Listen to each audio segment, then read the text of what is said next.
ക്ലാസ്സിൽ direct and inverse proportions എന്ന ചാപ്റ്ററിലെ text ബുക്കിൽ തന്നിട്ടുള്ള എക്സാമ്പിൾ 1 ക്വസ്റ്റ്യൻ നോക്കാം. The cost of 5 meters of A particular quality of cloth is ₹210. Tablet the cost of 2, 4, 10 and 13 meters of cloth of the same type.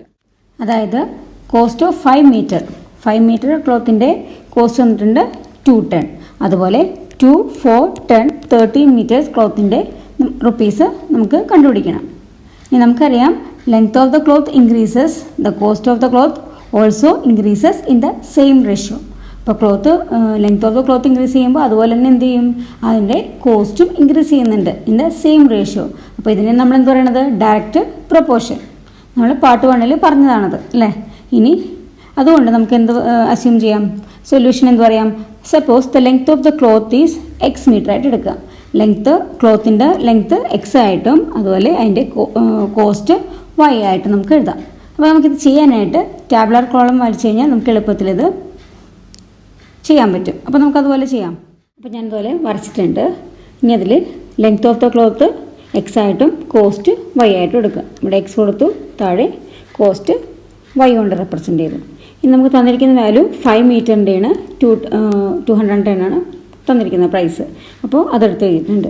അപ്പോൾ നമുക്ക് ആ തന്നിരിക്കുന്ന values നമുക്ക് X1 Y1 ആയിട്ട് എടുക്കാം.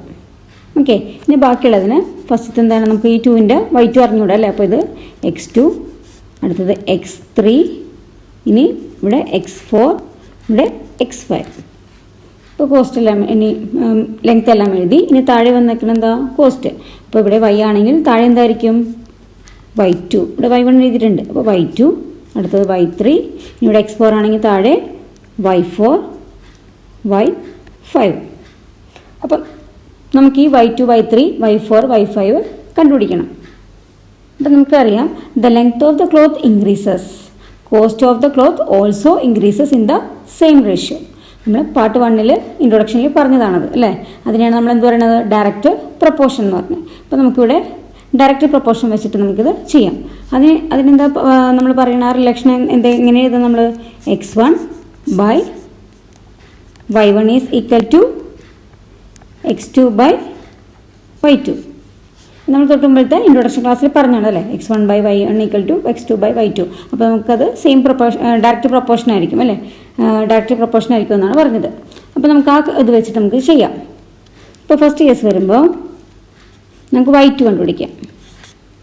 Y2 കണ്ടുപിടിക്കാനായിട്ട് നമ്മൾ പറഞ്ഞു X1 by Y1 is equal to X2 by Y2 അല്ലേ. അങ്ങനെയാണെങ്കിൽ X1 by Y1 എന്ന് വെച്ചാൽ എന്താ, X1 എന്ന് പറഞ്ഞാൽ 5ഉം Y1 എന്ന് പറഞ്ഞാൽ 210.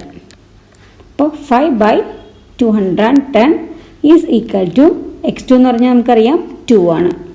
അതെ ഇവിടെ വാല്യൂ അല്ലേ, X2ൻ്റെ വാല്യൂ എന്താ 2. ഇനി ഡിവൈഡഡ് Y2ൻ്റെ വാല്യൂ അറിയാമോ, നമുക്ക് ഇവിടെ അറിയില്ല. അപ്പോൾ Y2നെ Y2 തന്നെ എഴുതാം.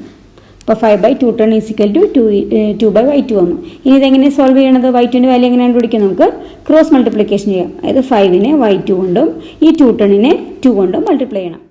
5 ഇൻറ്റു Y2 എന്ന് പറയുമ്പോൾ 5Y2 അല്ലേ, ഈക്വൽ ടു 210 ഇൻറ്റു 2 എന്ന് പറയുമ്പോൾ 210 ഇൻറ്റു 2 എത്ര കിട്ടും, 420. ഓക്കെ. ഇനി ഇതിൽ നിന്ന് എങ്ങനെ കണ്ടുപിടിക്കാം Y2 ഈസ് ഈക്വൽ ടു 420. ഈ 5 എന്നുള്ളത് ഈ സൈഡിലേക്ക് വരും അല്ലേ, റൈറ്റ് ഹാൻഡ് സൈഡിലേക്ക് വരും. അപ്പോൾ 420 ഡിവൈഡ് ബൈ 5. അപ്പോൾ 420നെ 5 കൊണ്ട് ഡിവൈഡ് ചെയ്യണം. അപ്പോൾ 5ഉം 42ലും എത്രയിൽ ക്യാൻസലായി പോകും, 8. 8 5s are 40. അപ്പോൾ ബാലൻസ് ഒരു 2 ഉണ്ട്. അപ്പോൾ നമ്മളിവിടെ എഴുതുമ്പോൾ 20 ആയി. 20ൽ 5 4 ടൈംസ്, അപ്പോൾ എത്ര വരും, 84. അപ്പോൾ Y2 നമുക്ക് എത്ര കിട്ടി, 84. ഇവിടെ നമുക്ക് Y2ൻ്റെ സ്ഥാനത്ത് എത്ര എഴുതാം, 84. ഇതുപോലെ നമുക്ക് ബാക്കിയുള്ള വാല്യൂസും കണ്ടുപിടിക്കാം. അപ്പോൾ സെക്കൻഡ് കേസിൽ X1 by Y1 is equal to നമുക്ക് എന്ത് എഴുതാം, X3. രണ്ടാമത്തല്ലേ കണ്ടുപിടിക്കേണ്ടത്, അപ്പോൾ X3 ഡിവൈഡഡ് ബൈ Y3 എന്ന് എഴുതി. ഇനി X1 by Y1 എന്ന് വെച്ചാൽ എന്താ, X1 by y1 ആണ് നമുക്ക് തന്നിരിക്കുന്ന 5/210 അല്ലേ. അപ്പോൾ 5/210 ഈസ് ഈക്വൽ ടു x3 എന്ന് പറയുമ്പോൾ നമുക്കറിയാം വാല്യൂ 4 ആണ്. അപ്പോൾ 4 ഡിവൈഡഡ് ബൈ y3 നമുക്കറിയോ? ഇല്ല, ഇവിടെ എത്രയാണ് വാല്യൂ നമുക്കറിയില്ല. അപ്പോൾ ഡിവൈഡ് ബൈ y3. ഇനി നമുക്ക് ഇത് വാല്യൂസ് കണ്ടുപിടിക്കാൻ ഇത് തമ്മിൽ ക്രോസ് മൾട്ടിപ്ലിക്കേഷൻ ചെയ്യാം. അപ്പോൾ 5 ഇൻറ്റു y3 എന്ന് പറയുമ്പോൾ 5y3 ഈക്വൽ ടു 210 ഇൻറ്റു 4 എന്ന് പറയുമ്പോൾ എത്ര കിട്ടും? 840. ഇനി നമുക്ക് ഇതിൽ നിന്നും y3 കണ്ടുപിടിക്കാം. y3 ഈസ് ഈക്വൽ ടു എന്ത് ചെയ്യണം? 840.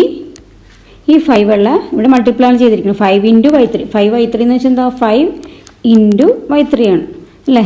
അപ്പോൾ ഈ 5 എന്നുള്ളത് ഇവിടെ മൾട്ടിപ്ലിക്കേഷൻ. അപ്പോൾ റൈറ്റ് ഹാൻഡ് സൈഡിലേക്ക് വരുമ്പോൾ നമുക്കതൊരു ഡിവിഷനായി മാറും അല്ലേ. അപ്പോൾ അതുകൊണ്ട് ഡിവൈഡ് ബൈ 5. ഇനി 5 8ൽ 1 ടൈം ബാലൻസ് 3 ഉണ്ട്. ഇവിടെ 3 വന്നു 34ൽ 5 6 ടൈംസ് 6 5 30. ബാലൻസ് ഒരു 4 ഉണ്ട്. ഇവിടെ 4 വന്നു 40ൽ 5 8 ടൈംസ്. അപ്പോൾ 168 വരും. 168. അപ്പോൾ y3 എത്ര കിട്ടി? y3 is equal to 168. അപ്പോൾ നമുക്കിവിടെ എഴുതാം 168. ഇനി നമുക്ക് y4 കണ്ടുപിടിക്കണം. അപ്പോൾ തേർഡിൽ y4 കണ്ടുപിടിക്കാനായിട്ട് x1 by y1 is equal to x4 divide by y4. അപ്പോൾ x1 5/210 is equal to x4 എന്ന് പറയുമ്പോൾ 10 ആണ്. ഡിവൈഡഡ് y4 എന്ന് പറയുമ്പോൾ നമുക്കറിയില്ല. അപ്പോൾ y4 എന്ന് തന്നെ എഴുതി. ഇനി ഇതുപോലെ തന്നെ ക്രോസ് മൾട്ടിപ്ലിക്കേഷൻ ചെയ്യാം. 5 into y4 5y4 is equal to 210 into 10 എന്ന് പറയുമ്പോൾ 2100 വരും. ഇനി നമുക്ക് ഇതിൽ നിന്നും y4 കണ്ടുപിടിക്കാം. y4 ഈസ് ഈക്വൽ ടു 2100 എന്ത് വരും? ഈ 5 ഡിവിഷൻ ആയിട്ട് വരും അല്ലേ. Divide by 5. ഇനി 5ഉം 21ഉം 4 ടൈംസ് 5 4 20. ബാലൻസ് 1 ഉണ്ട്. അവിടെ വരുമ്പോൾ 10 ആയി. 10ൽ 5 2 ടൈംസ് 5 2 10. ഇനി ലാസ്റ്റ് ഒരു 0 ഉണ്ട്. അപ്പോൾ 420. അപ്പോൾ നമുക്ക് 420 കിട്ടി. അപ്പോൾ അതായത് y4 ഈസ് ഈക്വൽ ടു 420. അപ്പോൾ നമുക്ക് ഇവരെടുത്ത് എഴുതാം അല്ലേ. 420. ഇനി നമുക്ക് y5 ആണ് കണ്ടുപിടിക്കേണ്ടത്. അപ്പോൾ 4th കേസിൽ എന്ത് വരും? y5 വരാനായിട്ട് x1 by y1 is equal to x5 by y5. അപ്പോൾ x1 by 5/210 is equal to x5 എന്ന് പറയും x5 എന്ന് പറയുമ്പോൾ 13 ഡിവൈഡ് ബൈ 5y. ഇതുപോലെ ക്രോസ് മൾട്ടിപ്ലൈ ചെയ്യുക. അപ്പോൾ 5 into y5 equal to 210 into 13. 1 into 13 273 ആണ്. അതിൻ്റെ ഒപ്പം ആ 0 കൊടുക്കുമ്പോൾ 273 0 2730 വരും. ഇനി ഇതിൽ നിന്നും y5 കണ്ടുപിടിക്കണം. y5 എന്ന് പറയുമ്പോൾ 2730 ഡിവൈഡഡ് 5.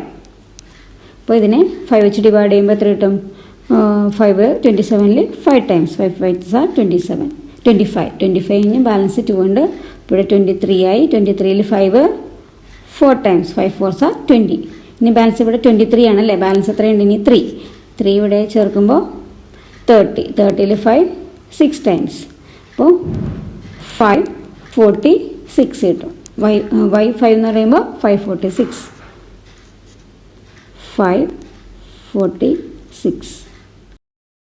അപ്പോൾ നമ്മൾ എല്ലാത്തിൻ്റെയും വാല്യൂസ് കണ്ടുപിടിച്ചു. y2 y3 y4 y5 എല്ലാത്തിൻ്റെയും വാല്യൂസ് കണ്ടുപിടിച്ചു. അപ്പോൾ ഇതുപോലെയാണ് ചെയ്യേണ്ടത് വാല്യൂസ് കണ്ടുപിടിക്കാനായിട്ട്. അപ്പോൾ നിങ്ങൾ ഓർത്തിരിക്കേണ്ടത് നമ്മൾ ഏത് റിലേഷൻ വെച്ചാണ് ചെയ്തത്? x1 by y1 is equal to x2 by y2 അല്ലേ. അപ്പോൾ അതുപോലെ നമുക്കിനി അടുത്ത എക്സാമ്പിൾ നെക്സ്റ്റ് ക്ലാസ്സിൽ ചെയ്യാം. ഓക്കെ. അപ്പോൾ എൻ്റെ ഈ ചാനൽ സബ്സ്ക്രൈബ് ചെയ്യാത്തവർ സബ്സ്ക്രൈബ് ചെയ്യുക. നിങ്ങളുടെ ഫ്രണ്ട്സിന് ഷെയർ ചെയ്യുക. Okay, thank you.